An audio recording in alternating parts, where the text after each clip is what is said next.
At ito pa nga, meron pa ako imamarites. Alam mo naman, ang gawain ko dito magmarites lang.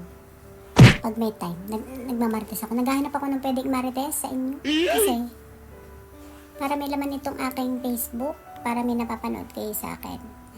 Yes. Cherry. Gumagano eh.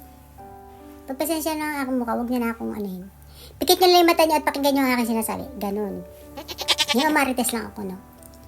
Kasi, ano pa to, siguro month or mga ganon. Bumili ako ng, ito. Ito, sopa. Ito yung pinakaan niya. Tapos, binilang ko lang ng cover. Magkamukha kami, diba? Magkamukha kami ng, kulay ng seat cover. Ayan. Ito lang walang makitang size ng ano yun. Oh, ayan na. Nakikita niyo pa ba ako? Ayan yung kanang seat cover. Sa Shein. Shein ba o Shein? Shein. Yan. Nabili ko yan siya. Tapos pag umupo pa ako, nakikita niyo pa ba ako? Back to you guys. Hindi, back to sa aking imamarites. Kasi, itong sopa na to, second hand lang naman siya, recycle lang naman siya. Kasi hindi naman tayo ganun ka-datungins. May sobra lang na sa natin. So, yun na nga, hindi ko napahabain, no? Pero mukhang humahaba eh. So, binili ko to. Ang may-ari ng shop na ito, ng recycle shop, is Vietnamese. Kasi dito sa Japan, maraming foreign germs. Foreign germs na. So, may-ari, bata pa siguro nasa 34, mga something like that. Something like that. Ganon. Tapos, nung pumunta kami, medyo siguro mga 10 minutes ang sakay. Bus. Wala pa atang 10 minutes. Ganun. Binili ko to kasama ko yung anak kong isa, yung si Eureka. Pagdating namin doon, daming tinda. Nung nabili na namin, hindi ko alam na libre pala. Wow. Pre-deliver siya. Ang galing nga eh. Nung i-deliver siya, kasama kaming sumakay dun sa truck niya kung saan ikakarga itong sopa. Laki namin nung time na yun. Wala akong idea sa ganyan. Alam ko, dati last na bumili kasi ako sa recycle dito. Bibili mo yung items, tapos sa kanila i-deliver. Ikaw, bahala kang uuwi ka na, iwanan mo yung item sa kanila, tapos mamaya i-deliver nila. Ganun. Hindi ka tulad dito na pag binili mo yung items, ngayon di-deliver lang, kasama ka sasakay doon sa sasakyan. Kasi, ang style niya, wala yung kanyang mga trabahador niya. Kumuha nung kami ng anak ko, binuhat namin itong, nakisuyo sa akin na kami lang din magbubuhat. Kasi, lang naman, second floor lang naman din yung bahay. Tsaka magaan lang naman. Aalalayan ko lang yung may-ari. Tapos, kasama kami sa sasakyan, sa truck niya. I-deliver na itong habang nasa daan kami, nagda-drive siya. Nasa gitna ako, tapos dito sa side yung anak ko. Nakagitna ako. Ngayon, habang nagkukwento yung lalaking Vietnamese. Tapos, nakwento niya na doon sa lugar ng kinatatayuan ng shop niya, yung mga kapitbahay niya doon, is palagi siyang pinapapulis. Nani? Tapos sabi niya gano'n, nakwento lang niya na nagtatrabaho naman siya ng maayos kasi dito bawal lahat ng mga illegal, madali kang mahuli. Tatawag yung mga kapitbahay mo sa pulis, ipapapulis ka, i-report ka kasi maingay ka. Dahil yung mga Hapon ayaw ng maingay. Kaya lang, iba ang case niya, ang kinuwento niya sa amin, sa akin, sa anak ko, narinig ng anak ko. Wala naman daw siyang ginagawang masama. Dahil, di sasakay na kami ganyan. Sasakay na kami, paalis na kami. Hindi. Bumaba siya, kumaliwa siya ganyan. May pinuntahan siya. Hindi ko makita kasi may nakaharang pa na ibang sasakyan. Bigla, may mga siguro mga 1 to 2 minutes siyang bagong bumalik. Pagbalik niya, bigla siyang nagsasalta. Sabi niya, kasi may doon may Hapon doon na nakatayo. Sabi niya gano'n, matanda. Sabi niya, tinitingnan niya yung mga sasakyan ko dito sa harap kung baka nakaharang doon sa harapan ng bahay. Sabi niya gano'n. Tapos, ganun ba? Sabi ko naman. Kasi minsan, doon na siya nag-start na nagkwento. Sabi niya kasi ganito ganyan. Pagka, syempre, nagtatrabaho lang kami, sabi niya gano'n. Minsan yung sasakyan, kapag meron kami i-deliver or items na ibababa dito sa shop ko, syempre, yung sasakyan, hindi na siya makapasok dahil loaded na, may mga sasakyan pa na naka-parking. Ang mangyayari, ibababa lang nila yung mga items na paninda nila. Ibababa lang. Tapos saglit, aalis na rin. Ang ginagawa doon ng mga Hapon, ang feeling ng mga Hapon, nakakaabala yung mga sasakyan niya. Ang gagawin ng mga Hapon, tatawag sa pulis, ire-report siya. Ganun. Tapos yun, isang kwento yun na binanggit niya sa akin. Tapos susunod naman, mga ilang araw daw, meron naman daw tumatawag, may magugulat siya, may dumadating na pulis. Lagi din siyang siguro sa isang linggo daw, may dumadating na pulis doon sa kanila. 3 beses daw sa isang linggo, may dumadating na pulis.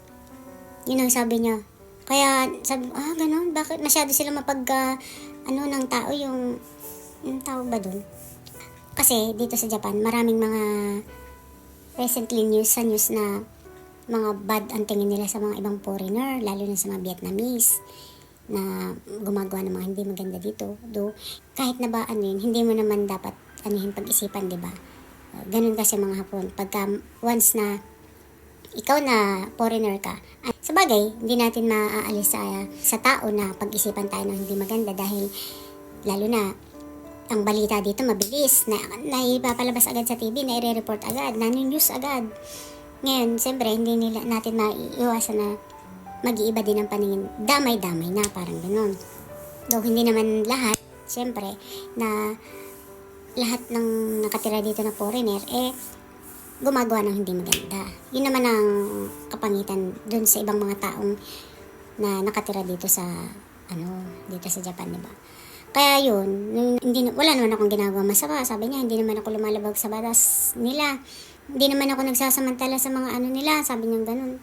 Para siya naglalabas ng sama na loob. Ewan ko, nabanggit lang niya. Tapos nabanggit din ng Vietnamese na yun na kaya palagi siya nire-report. Mayroon daw kasing naiinggit sa kanya. Meron palang ganun dito, no?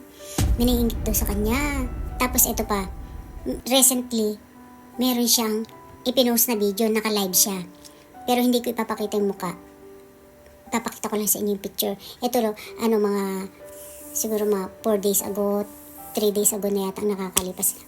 Kapopost lang niya. Nireport na naman siya. Ito.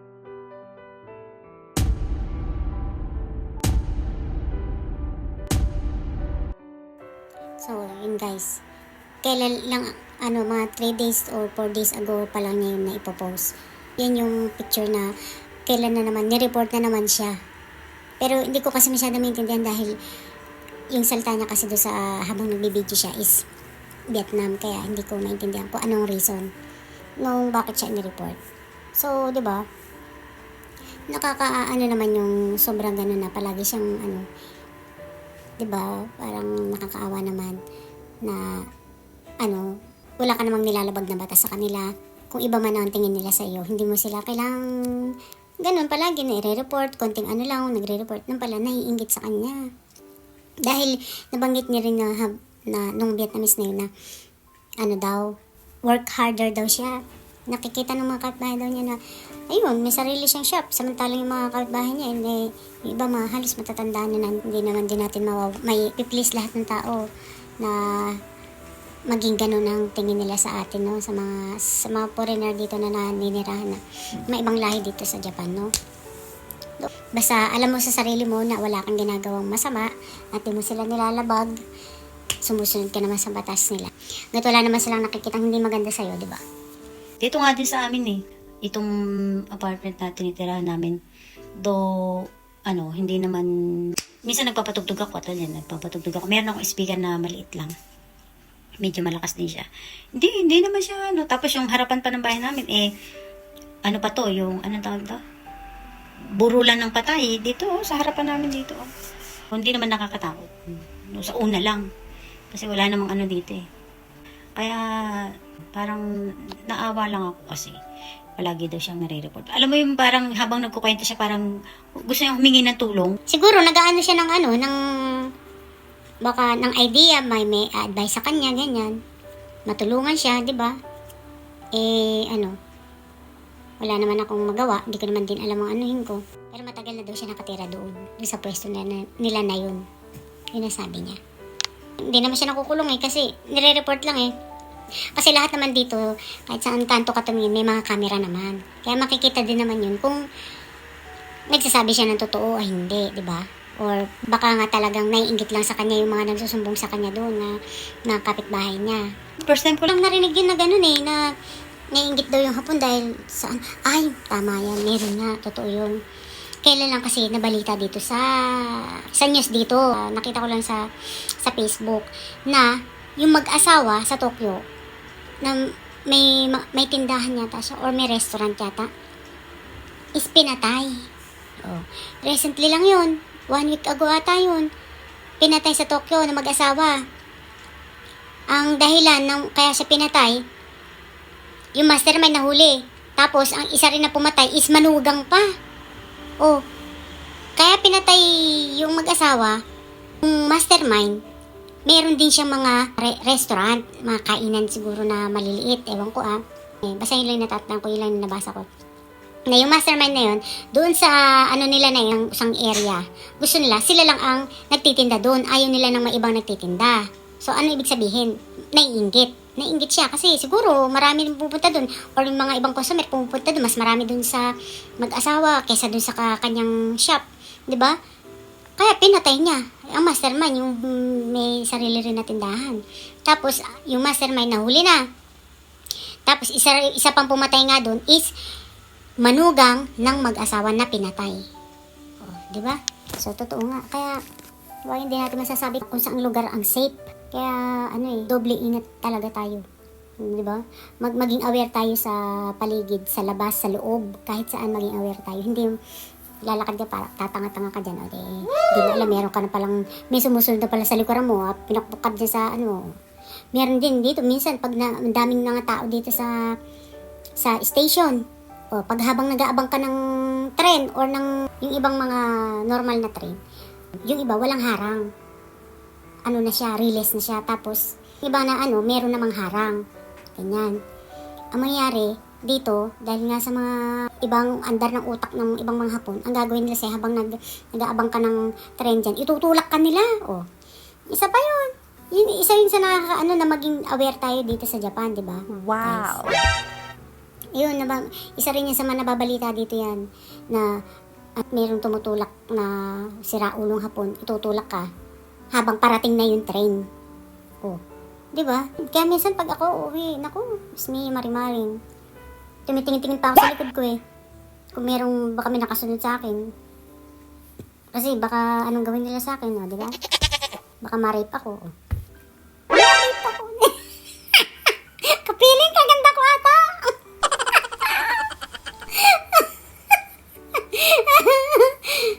Wala na, nagpapatawa lang ako.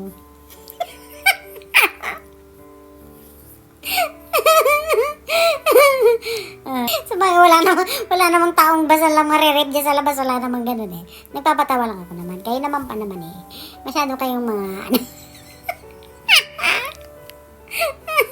Hindi, meron din kasi ganun na bigla na lang dudukutan ka. Pagka wala ka na sa katinoan, iba-iba nang naiisip mo. Gagawa ka ng hindi maganda, di ba? Ganun. Kaya maging aware tayo kahit na matanda na tayo, di ba? Kaya kailangan maging laging aware to be aware to other. Be aware to other! Ako yun na isusumbong nila ba? Manigas kayo dyan. Wala akong ginagawa, di ko makainaano. Ba't nyo ako mag-report kayo hanggat gusto nyo? Diba? Kasi dito, hindi naman basta-basta magaan yung mga Hapon, huhulihin ka, ganyan. Depende lang kung talagang na-actual na nakita ka nila na gumagawa ng hindi maganda. Huhulihin ka talaga.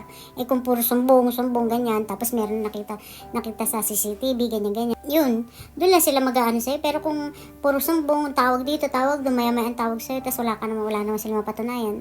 Bahala kayo madigas dyan. Gumagastos pa kayo ng pagtawag sa mga cellphone nyo, di ba?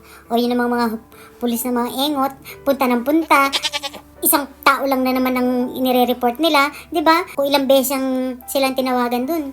Tapos pupunta naman sila, hindi kaya sila papagod. Kabisado nila yung tao na wala namang ginagawa. Nagsumbong kasi ganito, ganyan.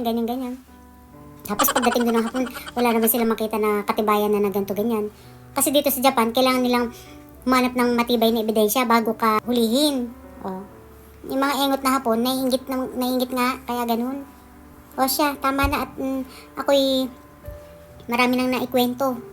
Sige na, bye-bye na. I want to be a caterpillar. Bye! チャンネル登録よろしくお願いします